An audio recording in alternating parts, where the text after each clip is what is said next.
Alright folks, what is up? This is One Big Bugga, and I'm coming at you with League of Legends Unsung Hero of the ARAM series. And in this one, we will be playing Nami.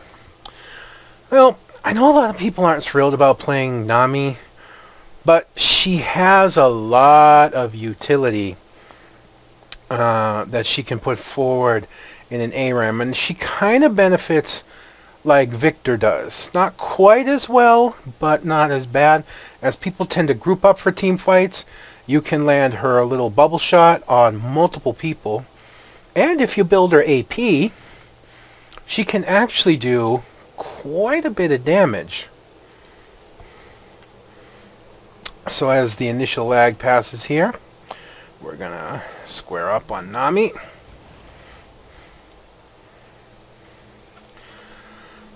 So,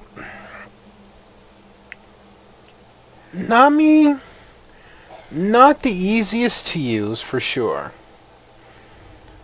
It definitely takes a little bit to get used to using her bubble shot. Now, I main support for a long time, and I still easily fall back into that role. And when Nami came out, I used her extensively, and I know, the ones that counter her really well, so I'm used to using Nami. In an ARAM series, her ulti is unbelievably strong. Especially if you build her AP. It does a lot of damage. So you can really be surprising in a team fight. You can really be strong in a game. And you see there, the enemy team moving in. A little bit of damage, not much, but watch this. Here comes Volibear. I'm just going to flash. He's under the tower. And, nope, not smart to do against Aramis. Volibear just went a little bit too far on that one. I don't ever understand diving a tower early on any champion. It's so easy just to get caught under it. And there we go, landing a bubble on Sona. One thing to use about Nami, and I messed it up there, is I always forget what it's called. Yeah, Tidecaller's Blessing. If there's poke going on or there's a fight, definitely make sure to use it. That little extra magic damage per 3 shots can make the difference between a champion winning a poke and a champion not winning a poke. And I am going to get caught really bad there, and yeah, I'm just going to pay for that. A good move by Aramis there. You saw Aramis cut in front of, I can't think, Nunu and Sivir. And by doing that, he drove off Volibear and them so they don't continue to try and come in. Now, unfortunately, I was only able to pick up some boots. I have 3 health potions, 3 mana pots, and I'm working with the Seeker's Arm Guard for the extra armor. I want to rush the Hourglass, but, well, you'll see it doesn't actually end up working out that way. Now, they actually have a good team, and the most dangerous on the team is going to be Lux, as you see there, but we managed to CC her. I get some poke in on Elise. Your heal poke, that one's called, yeah, Ebb and Flow. Even under AP, it's not all that powerful. The hit on an enemy is really strong. The hit that you get in return, the heal, not so much. You see, there's about a 10-point difference there at 47 AP. So, yeah, it can be difficult. I'm trying to land a good bubble, but it's not going to happen. They were grouped up perfectly. There we go. They came back as a group, and that was a major mistake. Volibear going too far again, and he's going to pay for that. Now, the strength my team has that the enemy team lacks, and I see this happen a lot, and a lot of times it can mean the difference between winning and losing, as, yeah, unfortunately, I actually grabbed a kill. Yeah, I say unfortunate, because even though I want to go AP Nami, I still think of myself as a support. But I managed to land a lucky bubble on Gangplank and ended up stealing the kill on him.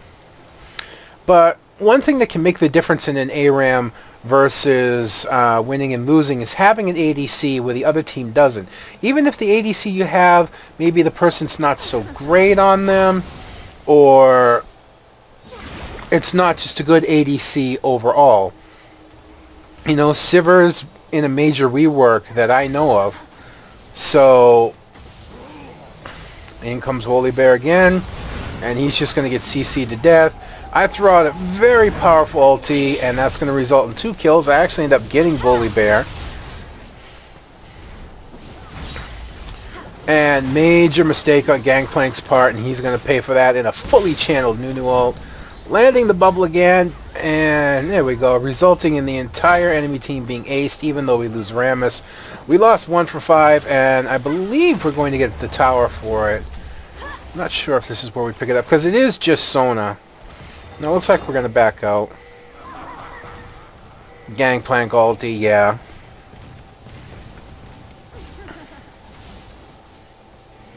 But yeah, having an ADC can mean such a difference between winning and losing in ARAM series that it can be heartbreaking at times.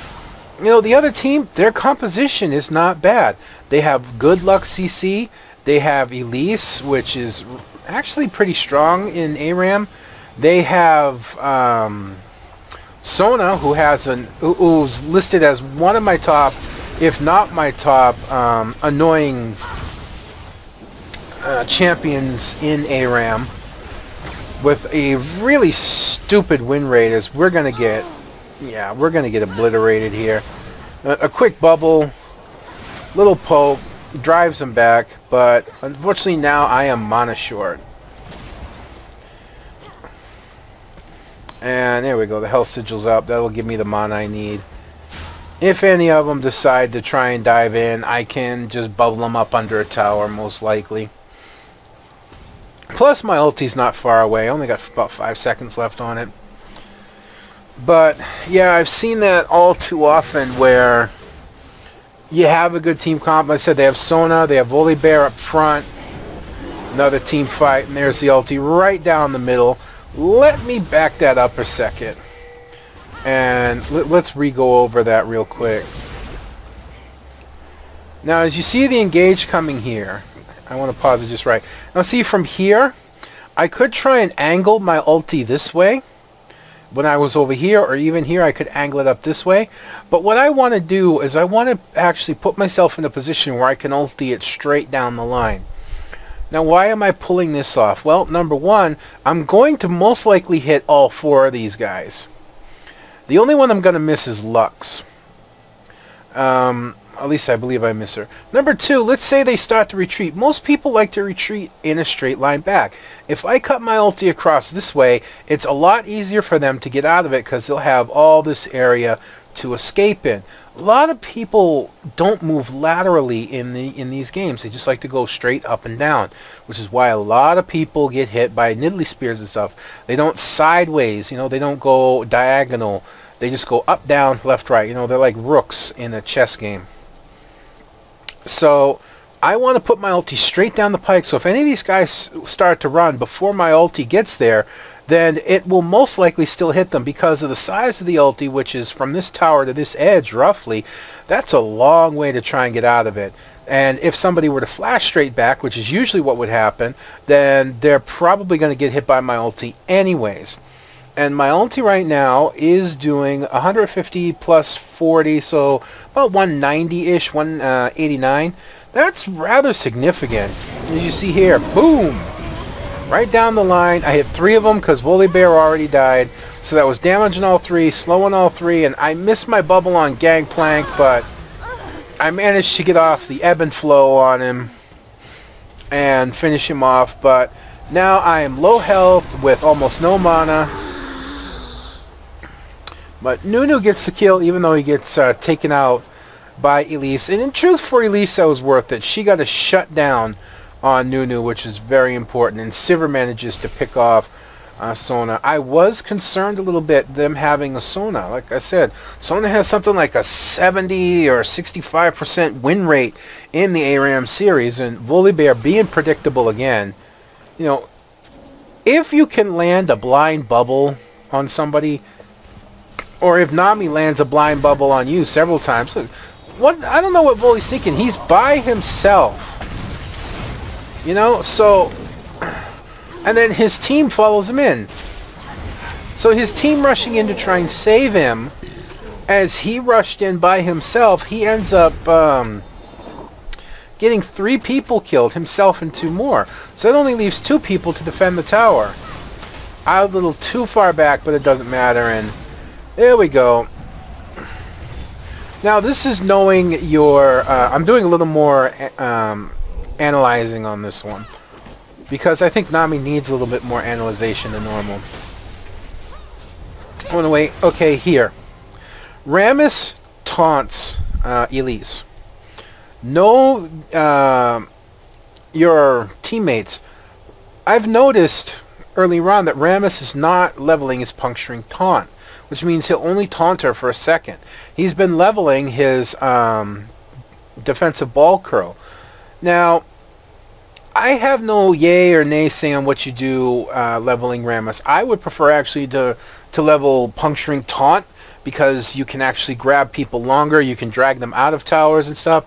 But I knew that Rammus was leveling his defensive ball curl. Now, I played Rammus quite a bit as a jungler. I played him a lot at Crystal Scar when I used to play there. I know that he's only got a very short duration. So Elise has a really good chance of being able to just back out quickly enough to get away from everybody. So I decided, instead of trying to land the bubble directly on Elise, to try and lead her. Though this was a little risky.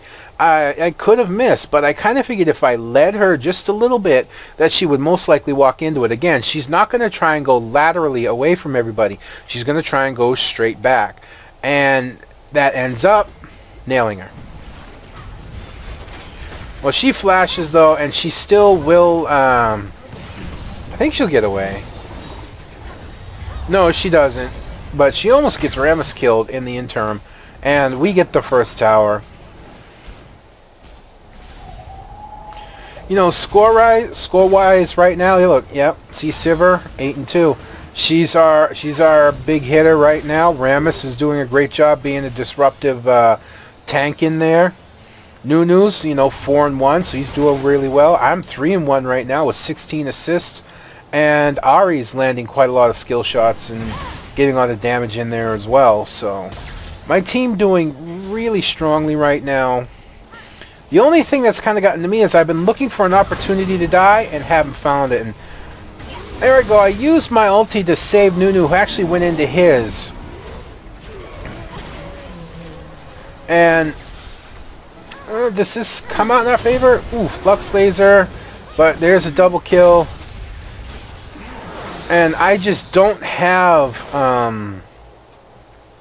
much in cooldowns and mana, but it's enough just to save Sivir, who gets out with about, I think it was 20 health. She picks up a double kill, and I got an ebb and flow on her, which gave her just enough health to survive being taken out by that ignite. You know, the most difficult part for Nami is, of course, cooldowns. Is I'm goofing off here. I think it's funny to spam her laugh just because she goes into that ridiculous animation. But as you can see, by the time the enemy team pushed back up here and Gangplank, for whatever reason, uses his ulti, I've already got Sivir back up to half health between the sigil she picked up and using ebb and flow on her. I was coming up with something, but now I totally forget what it was. Oh yeah, I remember now. You have to build Nami. If you're going to go, it doesn't matter if you're going AP or support Nami. You have to build Nami with maximum cooldown reduction. You got to get that 39 or 40%. It makes the biggest difference in the world when it comes to Nami. My team not playing it smart here. The only one that's playing it smart is Sivir. And that includes me. I'm trying to help my team. And it's just a major mistake by Elise walking back into the Nunu ultimate. And we do get the turrets thanks to Sivir in large. Sivir was the one beating on the turret while my team was jumping around. And Unfortunately, I missed the bubble there. See, this is why Lux is a good player. She moves in directions you don't quite expect. I did not expect her to move in the direction she did. I expected her to be like the rest of her team is being, and to move laterally, or to move just straight back, and that didn't happen. She moved laterally, and I missed. And a very poor ulti as I only catch Lux. I didn't need the barrier there, but it was a panic. I've got no mana, I've got no health. At this point, I honestly should have just died. I should have just let Elise kill me. Why? Because Elise isn't that dangerous. You see, Sivir's doing really, really well.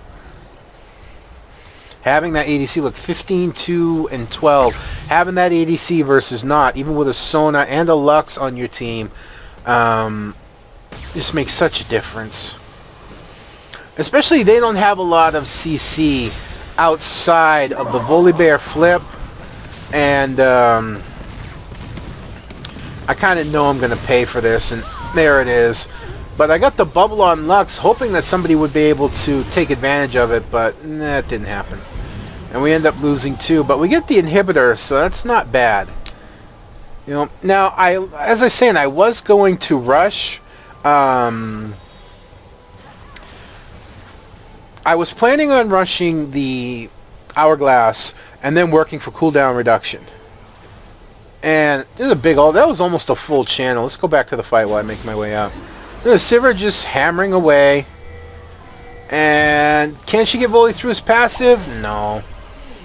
In truth, she should have ignored Volley and gone for Lux. Lux is the dangerous one.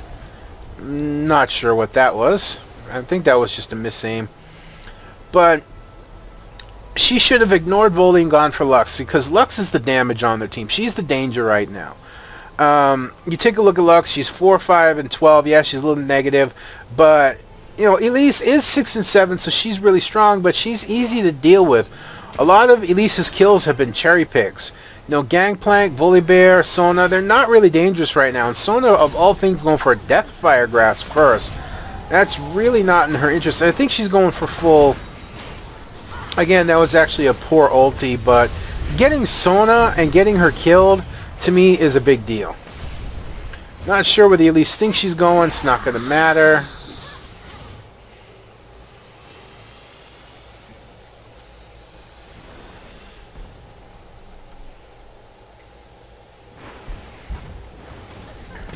So right now, I actually have a little fair amount of cooldown reduction. Unfortunately, I can't show it on this. You get caught in the Lux laser, but it doesn't do all that much.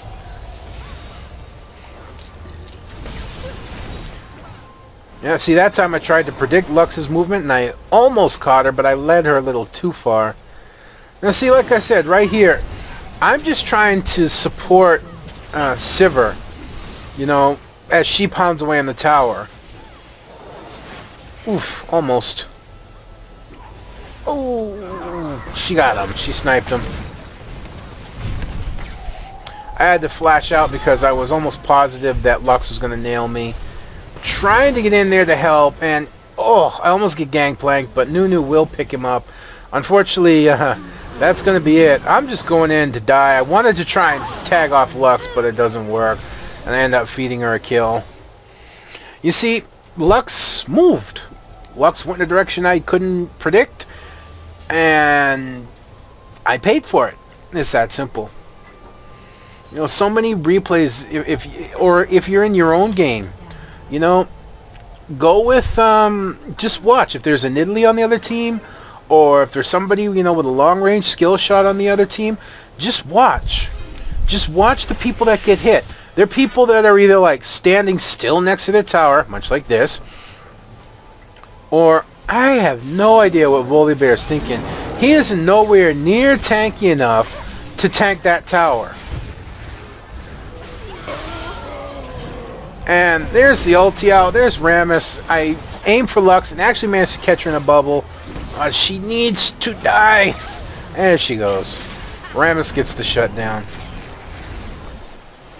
Let's just stick with me, yeah. That's easier. And again, Volibear ends up getting his team killed. Yeah, I ignored Elise and went straight for Sona. Sona's much more dangerous. And yeah, we get her, and There's no way Elise is getting through Rammus's defensive curl. And I actually get the shutdown on that one, which is pretty cool. But as you see here, I'm building for my CDR. You know, Fiendish Codex. I was going for the Grail. I don't know if I get it this game. And there's the Lux Laser. It hurts some, but not too much.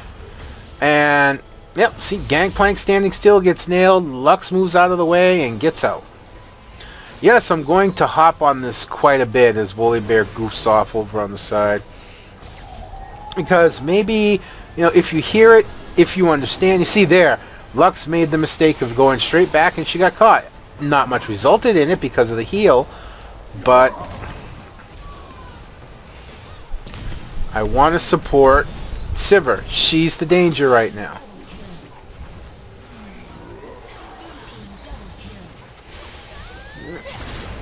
Oof. Managed to nail her. There we go. And that's going to be the end of Lux. And unfortunately, it is not the end of the game. I thought it was.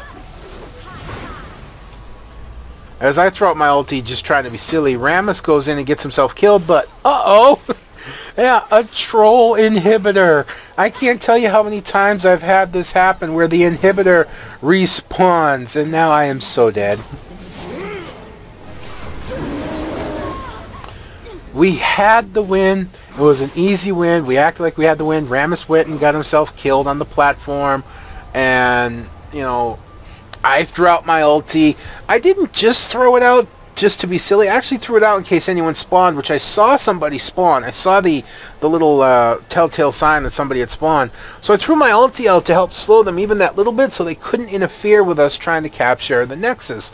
Unfortunately, like I said, the inhibitor came back and that pretty much screwed us over. I mean, we pretty much got this game in the bag, but don't underestimate the other team. I unfortunately accidentally got rid of the gameplay. There was a time when my team was really far behind. There was a Caitlyn on the other team. She was the last survivor team fight at our Nexus. And what ended up happening is she goofed off. She took our last turret down, then she stopped shooting the Nexus and just stand there to try and let the minions do it. And she kind of like, you know, did the animation. She did the spamming, laugh and all that. And back in the team fight, there's the ulti to save Nunu, or to try to. Unfortunately, Nunu just, yeah. Now Sona's coming at me thinking she's going to take me on, and it's like, don't underestimate how much damage I can do. As a matter of fact, if I had my ulti there, I probably would have been able to kill her. Just bubble, ebb and flow, and then ulti, and it probably would have annihilated her.